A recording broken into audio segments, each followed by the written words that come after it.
સુરતના લિંબાયત વિસ્તારમાં પત્નીએ પતિની હત્યા કર્યાની ચોંકાવનારી ઘટના સામે આવી। ઇશરત ખાતુને પોતાના પતિ હૈદર અલીની હત્યા કરી હોવાનો ખુલાસો થયો। હૈદર અલી મુંબઈમાં મજૂરી કામ કરતો હતો અને મહિને એક વખત સુરત આવતો હતો, જ્યાંથી સેક્સવર્ધક ગોળીઓ લઈને પત્ની પર ક્રૂરતા કરતો હોવાનો આરોપ છે। પતિની હેવાનિયતથી કંટાળીને ઇશરતે પહેલા હળદરવાળા દૂધમાં ઝેરી દવા પીવડાવી બાદમાં ગળું દબાવીને હત્યા કરી। પોસ્ટમોર્ટમ રિપોર્ટમાં હત્યાનો ખુલાસો થતાં પોલીસે ઇશરત ખાતુન સામે હત્યાનો ગુનો નોંધીને ધરપકડ કરીને વધુ તપાસ હાથ ધરી।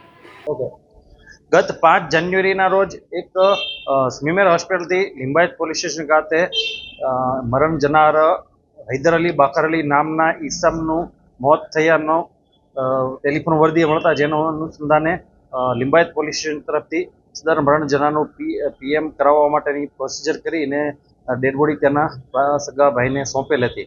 મીનવાઇલ સદર ડેડ બોડી એમના ઘરે જતા મરણ જનારની પત્ની છે એણે સુરત શહેર ખાતે તે હૈદર અલીની દફનવિધિ કરવાનો આગ્રહ રાખેલ, પરંતુ તેનો નાનો ભાઈ હતો એણે કીધું કે આપણે પૂર્વી ચંપારણ બિહારના વતની છીએ અને આપણે ત્યાં તેની દફનવિધિ કરવી જોઈએ, જેના અનુસંધાને પતિ પત્નીને બંનેને પત્નીને અને તેના ભાઈને એટલે કે ભાઈ ભાભીને બંનેને બોલાચાલી થતા જે અનુસંધાને તેના ભાઈને મરણ જનારના મોત અનુસંધાને શક વહેમ જતા તેણે પોલીસનો કોન્ટેક્ટ કરતા પોલીસે સિનિયર ઓફિસર્સ સાથે ડિસ્કસ કરી અને સદર મરણ જનારનું ફોરેન્સિક પેનલ ડૉક્ટરથી પીએમ કરવામાં આવેલું। પીએમ કરાવ્યા બાદ સદર મરણ જનારનું ચોક્કસ કારણ એસ્ફેક્સિયા ડ્યુ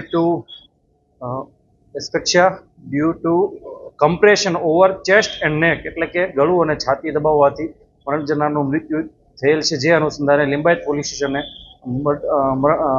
ખૂનનો ગુનો દાખલ કરીને આગળની તપાસ ચાલુ છે।